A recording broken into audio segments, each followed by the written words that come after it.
चल दिल के दर्द गवाही दे, काश तू भी कभी दिखाई दे।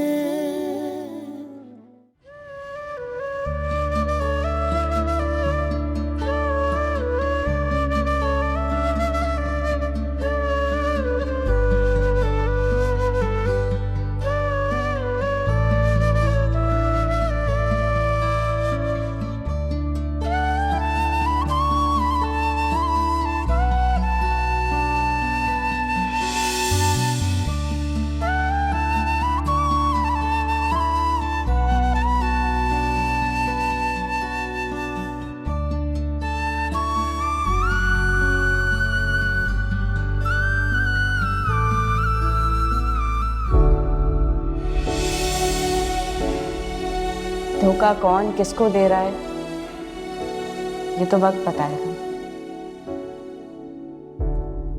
लेकिन मैं अपने ज़मीर के आगे सुरखरू हूं क्योंकि मैं बेगुनाह हूं।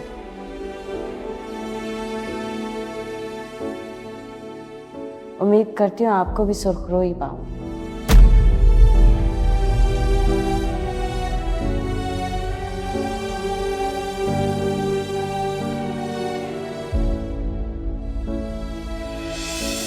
आहत, आप आ गए? इतनी देर क्यों लगा दी?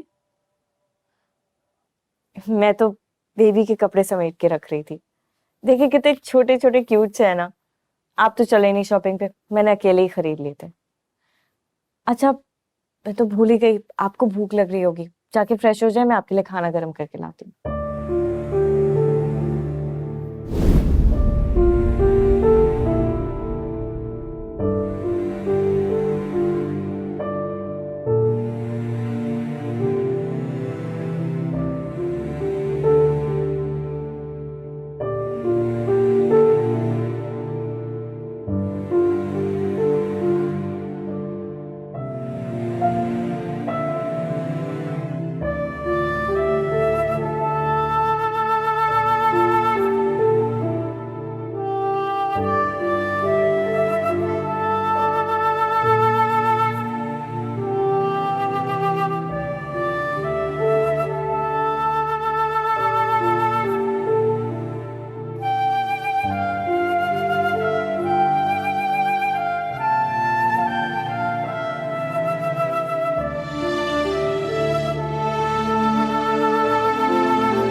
तुम्हारी ही कॉल का इंतजार कर रहा था।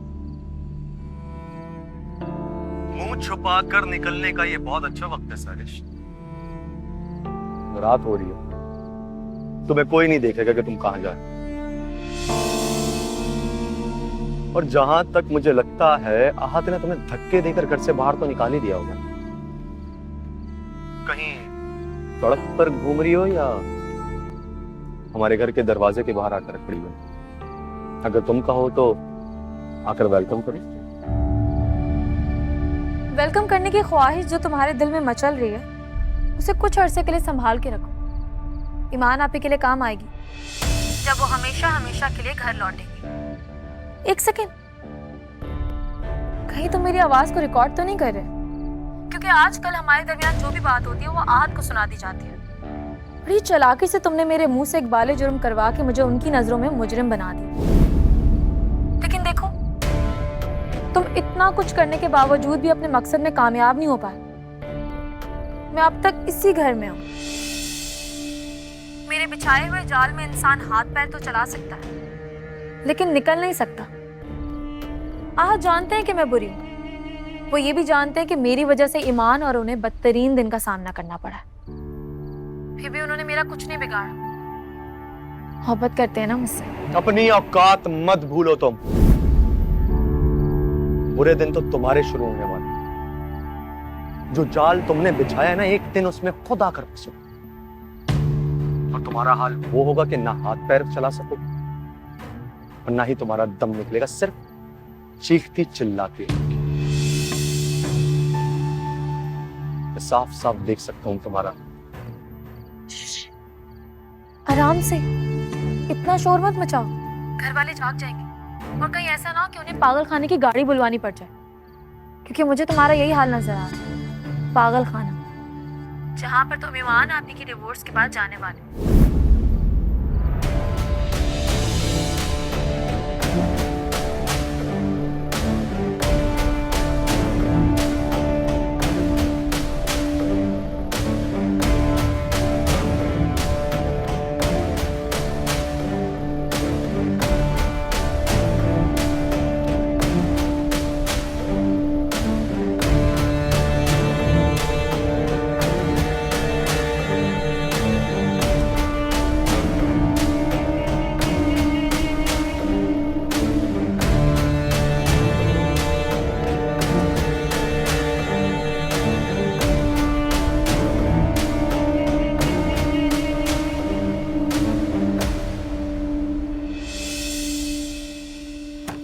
क्या हुआ आहत? हाँ ईमान, कुछ नहीं। अच्छा खाना रेडी है, आ जाए खाने पे। तुम चलो, मैं आता हूँ।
नाश्ता क्यों नहीं कर रही? दिल नहीं कर रहा। ना मैं खिलाता हूँ, थोड़ा सा ले लो। नहीं यार। Good afternoon. खैरियत है? इतना लेट नाश्ता कर रहे हैं आप लोग? 1 घंटे बाद तो लंच टाइम होने वाला है। खैर, मुझे तो बाबा ने बताया कि आज शाम इस घर में फंक्शन है, इसलिए आपने ऑफिस से छुट्टी किया। चले जल्दी से तैयार हो जाओ, मुझे आज फंक्शन के लिए एक अच्छा सा ड्रेस लेना। करीम से कहो तो मैं ले जाएगा। लेकिन मुझे आपके साथ जाना है। सारिश, मेरी तबीयत ठीक नहीं है, मेरे सर में दर्द है। मेरे साथ जाएंगे तो सर का दर्द ठीक हो जाएगा। प्लीज सारिश। प्लीज। सैरिश क्यों फोर्स कर रही हो? वैसे भी कोई इतना बड़ा इवेंट नहीं है, घर में ही है फंक्शन, बहुत कम लोग आएंगे। तुम्हें इतना तैयार होने की जरूरत नहीं है। तो मैं कौन सा सबके लिए सजना चाहती हूँ? मुझे तो सिर्फ एक ही से गर्ज है।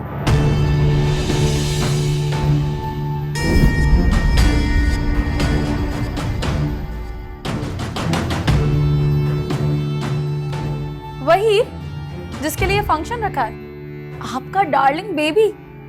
भाई, बहन का बच्चा खाला से सबसे ज्यादा करीब होता है। अब मेरे क्यूट भांजा भांजी के लिए मेरा छोटा सा इस्तकबाल तो बनता है। चलें जल्दी से तैयार हो जाओ।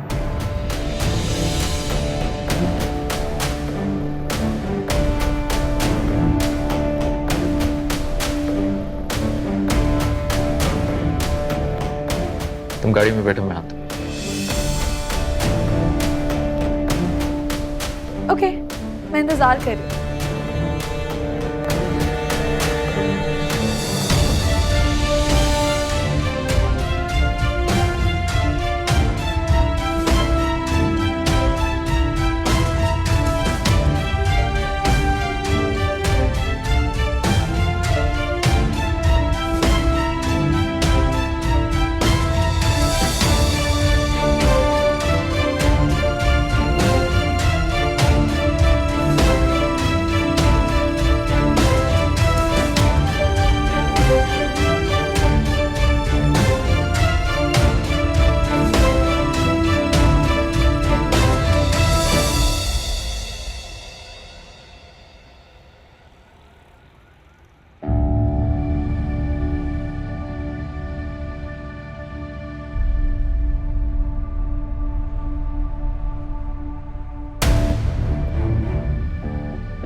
आपकी खामोशी से तो ऐसा लग रहा है कि आप मुझ पर बहुत गुस्सा है। आपका बस नहीं चल रहा कि मुझे धक्का देकर गाड़ी से निकाल दें और अपनी जान छुड़ा लें। जब अपने लिए मेरे ख्यालात जान ही चुके, बताओ क्या लोगी मेरी जिंदगी से जाने का? क्या चाहिए तुम्हें? घर, गाड़ी, पैसा? आखिर तुम्हें ऐसा क्या दूं कि मेरी और ईमान की जिंदगी से चली जाओ? घर, गाड़ी, पैसा ये कभी मेरी चाहती, लेकिन अब तो मुझे जिंदगी से कुछ और चाहिए। अगर मैं सब कुछ जानकर भी खामोश हूं तो मुझे सिर्फ अपने बीवी और बच्चे की परवाह है। अगर उन्हें कुछ हुआ ना तो मैं तुम्हें जिंदा नहीं छोड़ूंगा। मैं भी तो यही चाहती हूँ कि आप मुझे कभी ना छोड़ें। और रहा सवाल आपके बीवी और बच्चे का, तो अगर आप वाकई चाहते हैं ना कि उन्हें कोई नुकसान ना पहुंचे, तो आप आज की रात इस फंक्शन में शिरकत नहीं करेंगे। क्या पागल हो गई हो तुम? मैं अपने बीवी और बच्चे की खुशी में क्यों नहीं जाऊंगा? क्योंकि मैं ऐसा चाहती हूँ। अगर आपने आने की गलती की ना, तो नताइज के जिम्मेदार आप खुद होंगे। और इस बात की क्या गारंटी है कि ईमान आप इस सदमे को बर्दाश्त कर पाएंगी? और ऐसा भी तो हो सकता है कि वो आपको हमेशा हमेशा के लिए छोड़कर चली जाए। तो समझदारी इसी में है कि आप आज की रात घर से बाहर गुजारें, चाहे खुशी से या दिल पे पत्थर रख के। मर्जी आपकी है।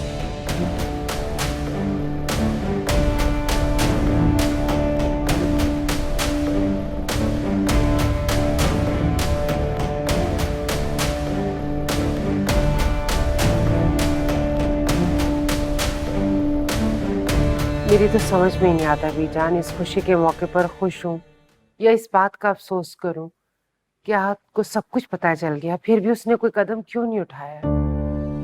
सही कह रही हूँ, यही सोच के तो मैं परेशान हो रही हूँ। मैंने इस सिलसिले में ईमान से बात भी की थी, लेकिन उसकी बातों से मुझे नहीं पता चला कि आहत ने इसके बारे में उससे कुछ भी कहा हो। पता नहीं चाहता क्या है। वो कुछ भी चाहता हो, अब तो सच्चाई ईमान की सबके सामने है ना, फिर वो किस बात का इंतजार कर रहा है? बेजान, अगर आप उससे बात नहीं करेंगी ना तो मैं खुद जाकर उससे बात करूंगी। मैं अब मजीद ईमान को किसी भी तकलीफ में नहीं देख सकती। अम्मी बताएं, आज ये वाला ड्रेस पहन लूं? कुछ भी पहन लो, सब ठीक है। अम्मी मैं तो आपसे मशवरा करने आई थी, आप नाराज क्यों हो रही हैं? अरे नहीं बेटा, नाराज नहीं हो रही है, जरा सी परेशान है और क्या। परेशान? किस बात की परेशानी अम्मी? अब तो सब कुछ ठीक हो गया है। ईमान आप ही अपने घर में खुश हैं, बच्चे की सारी शॉपिंग हो गई है, और फिर आहत भाई उनसे कितनी मोहब्बत करते हैं, तो फिर आप लोगों को किस बात की परेशानी है? इससे बड़ी और क्या परेशानी होगी कि वहां पर सैरिश है। अम्मी सहरिश की सारी हकीकत आहत भाई के सामने आ चुकी है, और अब उसके बचने का कोई रास्ता नहीं है। लातों के भूत बातों से नहीं मानते। ये सहरिश की मिसाल है। ईमान आप ही जब तक उसे धक्के देके घर से नहीं निकालेंगे, उसकी अक्ल ठिकाने नहीं आएगी। और अब आहत भाई की जगह ईमान आप ही इस कहानी को सरअंजाम देंगे, क्योंकि सहरिश उनकी मुजरिम ज्यादा है।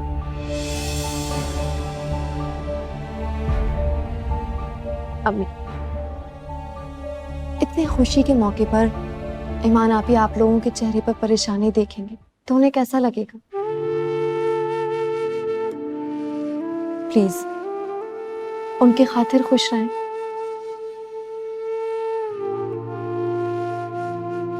अच्छा मुझे बताएं आप कौन सा ड्रेस पहनेंगी ताकि मैं आयरन कर दूं। बल्कि रहने दें, मैं अपनी चॉइस से कर देती हूँ।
आपकी नजरें जिन्हें ढूंढ रही हैं उन्हें मैं सारे घर में देख कर आ गई हूँ, वो कहीं नहीं है। जैसे ये खुशी सिर्फ आपकी हो, उनका जैसे इन सबसे कोई ताल्लुक ही ना हो।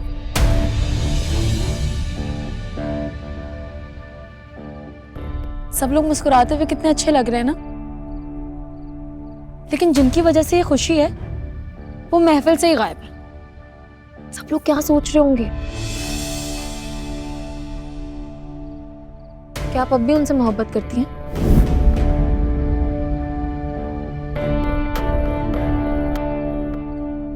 मान लें कि अब आप उनकी जिंदगी में कहीं नहीं हैं।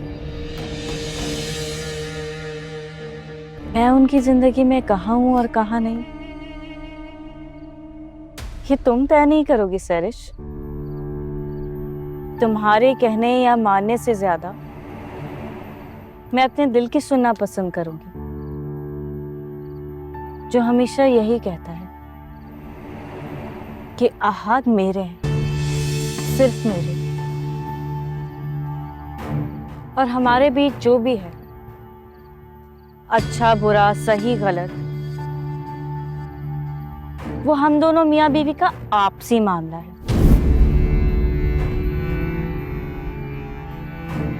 कोई तीसरा हमारी पर्सनल लाइफ में मदाखलत करे और हमारी जिंदगी पे हायल होने की कोशिश करे, इसकी इजाजत मैं किसी को नहीं दूंगी, तुम्हें भी नहीं।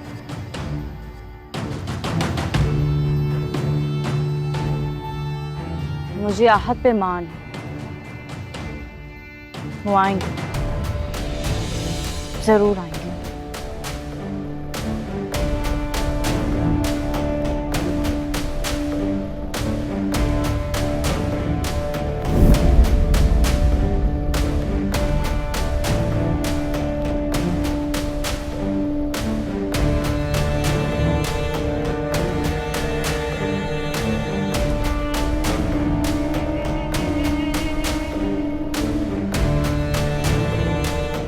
लगा ले उम्मीद, कर ले इंतजार, इस महफिल में उनका शिरकत करना ममनू है।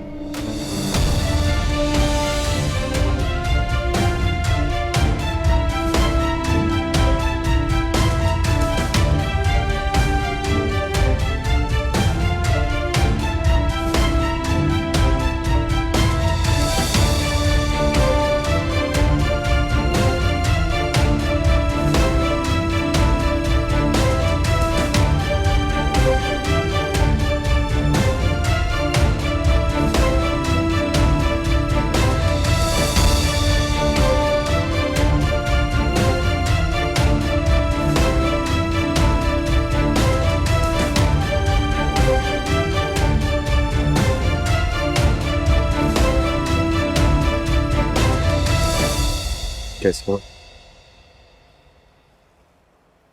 ठीक हो? तुम्हारे और ईमान के सर्फ के आगे बहुत ही छोटा। Thank you.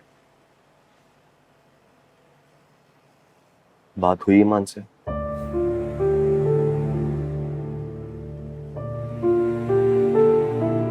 हिम्मत नहीं हुई।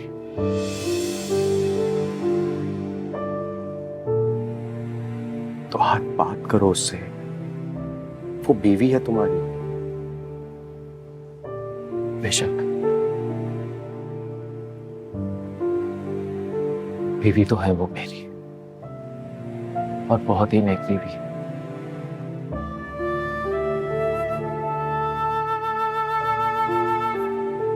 लेकिन इसके साथ बहुत ही बड़ी इंसान भी है। मेरी माफी मांगने से पहले ही उसने मुझे माफ कर दिया।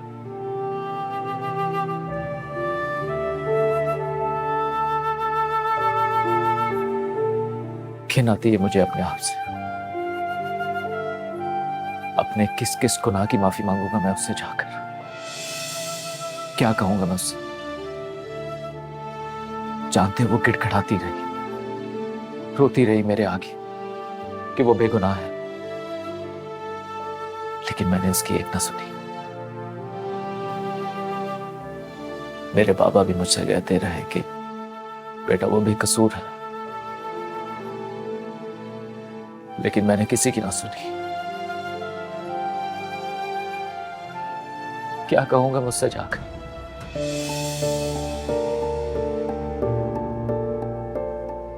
सच बात तो यह है कि मैं उसके काबिल ही नहीं। ऐसा बिल्कुल भी नहीं है।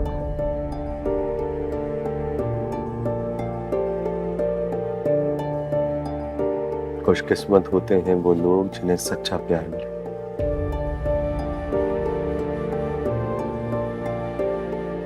और ईमान तुमसे सच में प्यार करती है, कभी भी तुम्हारा सर अपने आगे झुकने नहीं देगी।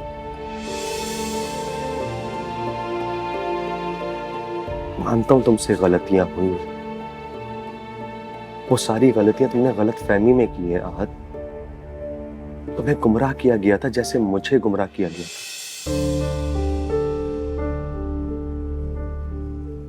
तुम ईमान को एतमाद में लो, उससे बात करो, उसे सब कुछ सच सच बता दो।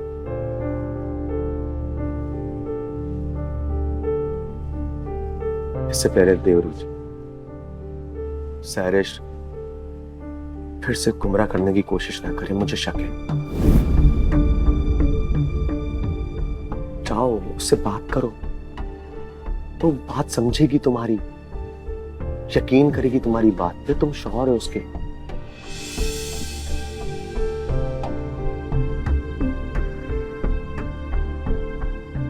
प्लीज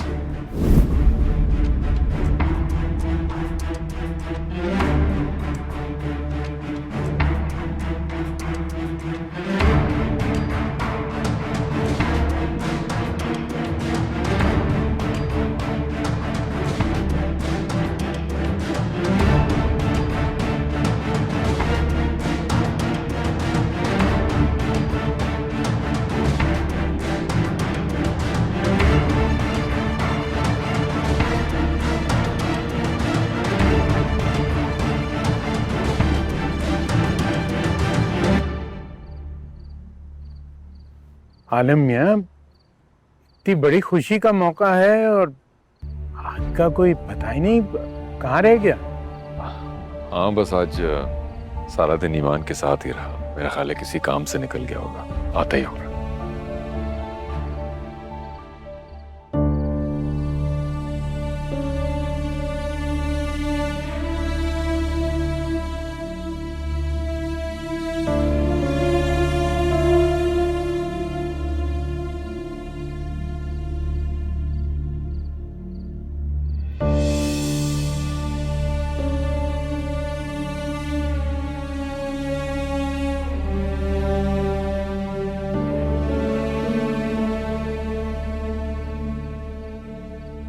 वो अपना मोबाइल दोगी? ज़िशान भाई को कॉल करनी थी।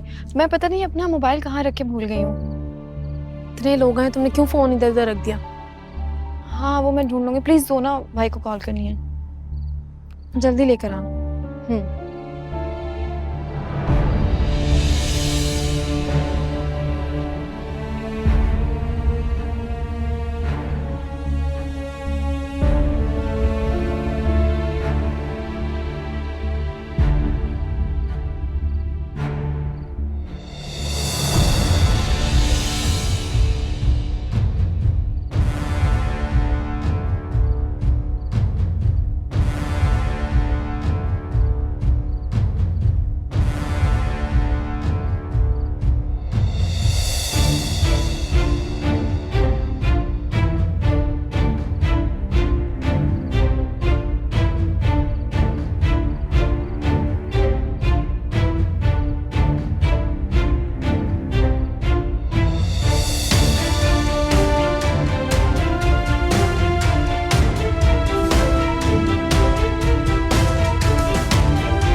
क्या हुआ? क्या सोच रही हो? यही कि अब क्या करोगी? क्योंकि तुम्हारी ब्लैकमेलिंग से तो आहत भाई डरे नहीं। डरेगा नहीं, शर्म से मर जाएगा। जब मैं ईमान आपी को उसकी और अपनी तस्वीरें दिखाऊंगी। कौन सी तस्वीरें?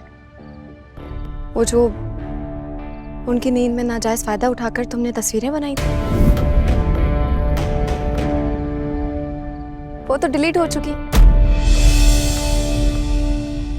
तुम्हें याद है ना, वो थोड़ी देर पहले मैंने तुमसे फोन लिया था, तभी की थी। और ये सब कुछ करने के लिए मुझे ज़िशान भाई ने कहा था। वैसे अगर वो तस्वीरें डिलीट ना भी होती तो उसमें ऐसा कुछ था भी नहीं, और अगर तुम दिखा भी देती तो जलील तुम खुद ही होती, क्योंकि झूठ तो झूठ ही होता है ना।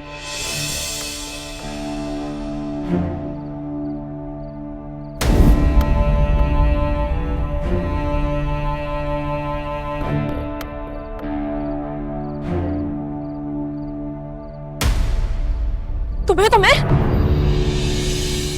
ये थप्पड़ ना तुम अपने मुंह पे मारना, जो सबके सामने काला हो चुका है। अब भी इसी वक्त यहाँ से दफा हो जा, और मैं तुम्हारे साथ बहुत बुरा कर दूंगी शिफा। तुम्हारी ये बदहवासी बता रही है कि तुम अपना हर दाव आजमा चुकी हो। वैसे कहानी अभी खत्म नहीं हुई है, अभी बुराई का खात्मा बाकी है।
चल दिल के दर्द गवाही दे,